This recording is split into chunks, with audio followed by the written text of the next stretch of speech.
The singer took part in a new photo shoot for WSJ magazine and told the publication about loneliness and health problems.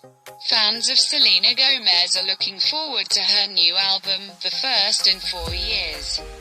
During this time, Selena experienced a heartbreak with her boyfriend Justin Bieber, who, after breaking up with her, married Haley Baldwin.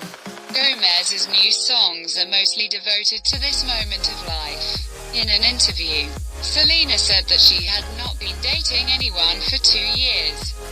"I need to be alone. I like to go to my room at the end of the day, where there is only me and my dog.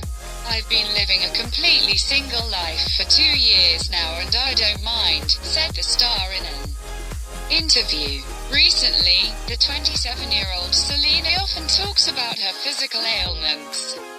It is known that the singer suffers from lupus, and last year she had a kidney transplant. The donor was a friend of the star Francis Rice. Lupus itself was a great test, and the story of the kidney is even worse because there was a real chance of dying.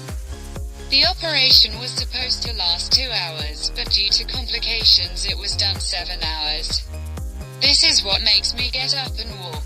I'm happy to be alive," shared Selena. Gomez's health problems were accompanied by mental disorders. "I feel that I had to go through all this. I had a low self-esteem. I am still working on it. But I feel strong because I began to understand what is happening in me. In life, I have managed to take off high, but my falls are quite serious, unsettling for a long time. I realized that I really had mental problems, and frankly, this awareness made it easier for me. I realized that I can get help and find the right people whom I can trust.